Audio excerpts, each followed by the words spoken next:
Menjadi guru merupakan pekerjaan yang mulia, apalagi jika mendapatkan kesempatan mengajar di negara lain. Itu adalah hal yang menarik.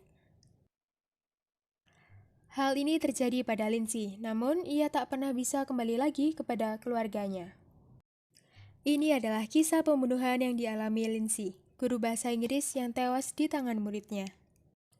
Lindsay Ann Hawker lahir pada tahun 1984, tumbuh di Brandon, Warwickshire, sebuah desa kecil di dekat Coventry, Inggris. Dia hidup dengan kedua orang tuanya, Bill dan Julia, juga dengan dua saudara lainnya yaitu Lisa dan Louis. Ia lulus dari Universitas Leeds pada tahun 2006 dengan mendapatkan gelar master, dan di tahun itu juga ia bekerja untuk sekolah bahasa Inggris di Jepang. Di sekolahnya, Lindsay adalah anak yang sangat populer dan ramah. Meskipun ia memiliki cita-cita untuk melanjutkan S2-nya, ia memutuskan untuk gap year dan mengajar bahasa Inggris di Jepang. Pada Oktober 2006, Lindsay datang ke Tokyo dan mengajar di Koiwa Branch of Nova, sekolah bahasa Inggris terbesar di Jepang. Dia tinggal di apartemen dengan dua guru lainnya, satu dari Australia dan satu dari Kanada. Tentu saja mereka bertiga menjadi teman baik dan mulai menjelajahi kota bersama. Lindsay cepat beradaptasi dengan lingkungan barunya. Ia mencintai semua yang ia lakukan. Ia senang tinggal di Tokyo. Saat di Jepang, Lindsay tetap berkomunikasi dengan kedua orang tuanya. Dia selalu menceritakan pengalamannya, bagaimana baiknya orang-orang di sana. 5 bulan telah berlalu. Pada 20 Maret 2006, Lindsay naik kereta untuk ke apartemennya. Saat dia turun dari kereta itu, seorang lelaki bertanya kepada dia apakah dia seorang guru. Pria itu adalah pria asing, dan Lindsay menjawab tidak. Lindsay kemudian jalan dan pria itu membuntutinya. Pria itu bersikeras bahwa ia adalah salah satu muridnya. Lindsay merasa tak nyaman karena pria itu menakutinya, jadi dia menaiki sepeda pancal dan memutar perjalanannya. Tetapi pria itu tetap mengikutinya. Semakin Lindsay bergerak cepat, begitu pula dengan pria itu. Akhirnya Lindsay kembali ke apartemennya, dan pria itu kelelahan dengan nafas yang tersengal. Pria itu kemudian menanyai Lindsay apakah ia memiliki air putih. Karena Lindsay punya insting buruk dengan pria ini, Lindsay tak menyuruhnya untuk masuk ke apartemennya. Tetapi sesaat setelah itu, dia ingat bahwa ia tak tinggal sendirian, jadi kedua teman lainnya bisa melihat wajah pria ini. Pria itu bertanya pada Lindsay apakah ia bisa mendapat privat bahasa Inggris dan dia akan membayar lebih untuk itu. Lindsay menyetujui hal itu. Pelajaran pun selesai. Sebelum pria itu pergi, ia menggambar wajah Lindsay dan memberikannya nama, nomor telepon, dan alamat email. Mereka kemudian merencanakan untuk bertemu 4 hari lagi untuk mendapatkan pelajaran bahasa Inggris. Namanya adalah Tatsuya Ichihashi. Ia lahir pada tahun 1979. Orang tuanya adalah dokter medis dan dokter gigi. Ia berkuliah di Universitas Shiba dengan bidang hortikultura dan lulus pada tahun 2005, namun ia tak pernah mencari pekerjaan. Ichihashi tinggal di sebuah apartemen dekat stasiun Ichikawa dan hidup dengan tunjangan $1.000 dari orang tuanya. Ia terkenal terobsesi dengan tubuh dan kesehatannya. Ia sering mengunjungi gym dan bersepeda sejauh 25 km per harinya. Pada 24 Maret 2007, Lindsay yang tak tahu banyak tentang Ichihashi, kecuali satu hal, ia sangat tergila-gila dengan dirinya. Karena seminggu sebelumnya, Tatsuya mendekati Lindsay dan memohon untuk bertemu lagi.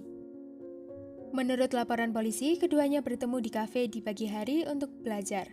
Tetapi Ichihashi mengaku tidak punya uang untuk membayar pelajarannya dan memintanya untuk datang ke apartemennya. Rekaman CCTV menunjukkan pasangan itu meninggalkan kafe dan berbagi taksi. Mereka pun naik taksi ke apartemennya di Ichikawa yang dekat dengan kafe. Sesampainya di apartemen itu, sopir taksi diminta untuk menunggu Lindsay, tetapi ia pergi dengan panggilan lain beberapa menit kemudian. Ichihashi mengklaim pada polisi bahwa setelah mereka memasuki apartemennya, dia memperkosanya.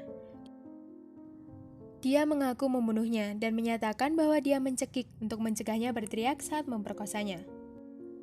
Tetapi temuan polisi menunjukkan bahwa tubuh Lindsay memiliki memar dan tanda yang menunjukkan bahwa ia melakukan pergulatan fisik dengan Ichihashi. Baik Lindsay dan Ichihashi berpengalaman dalam seni bela diri. Namun sayangnya Ichihashi mampu mengalahkan Lindsay.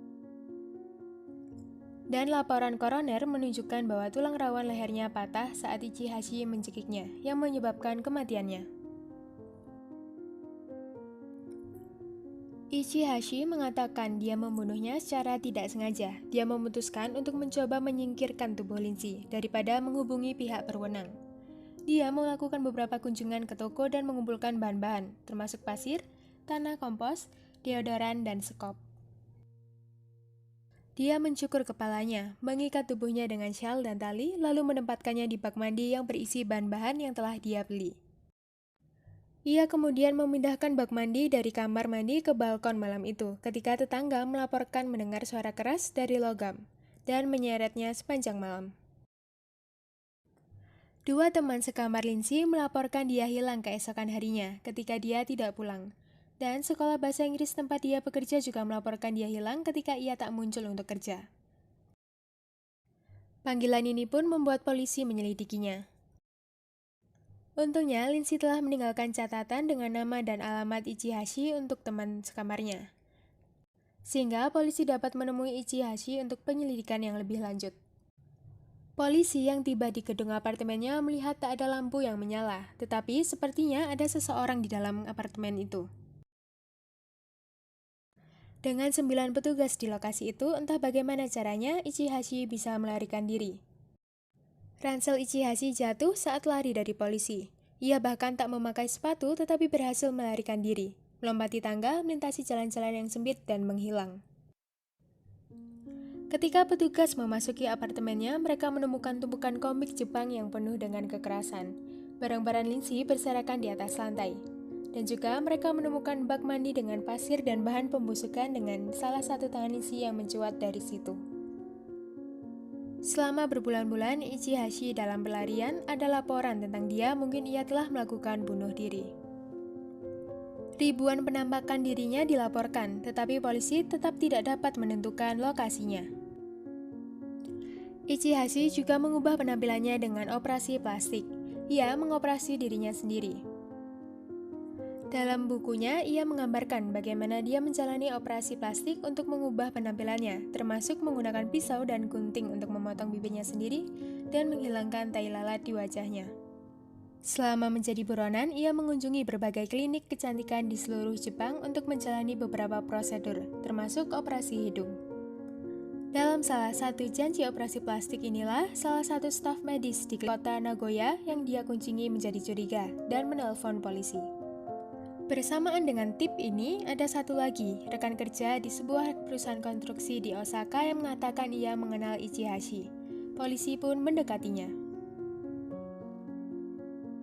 Akhirnya, setelah 2 tahun dalam pelarian, pada November 2009 Ichihashi ditemukan dan ditangkap saat ia berada di Osaka. Ia hendak naik kapal feri menuju pulau kecil yaitu Okinawa. Meskipun ia dalam pelarian dan mayatnya ditemukan di bak mandi, ia tak mengakui kejahatannya. Ia didakwa dengan meninggalkan jenazah.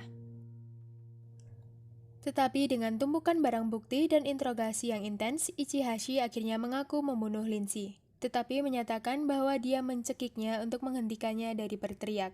Ia tak bermaksud untuk membunuhnya. Pengacaranya juga mengatakan hal yang sama. Ichihashi menyadari bahwa Lindsay tak bernafas. Ia kemudian mencoba menyadarkannya, tetapi tetap tak berhasil.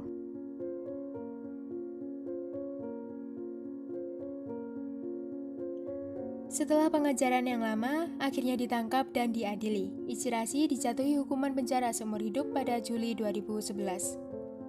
Dia lolos dari hukuman mati karena ini adalah pelanggaran pertamanya. Hukuman mati biasanya disediakan untuk mereka yang membunuh lebih dari satu orang.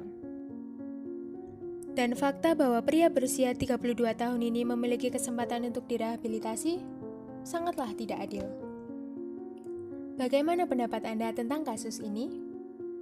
Terima kasih sudah menonton dan sampai jumpa di kasus berikutnya.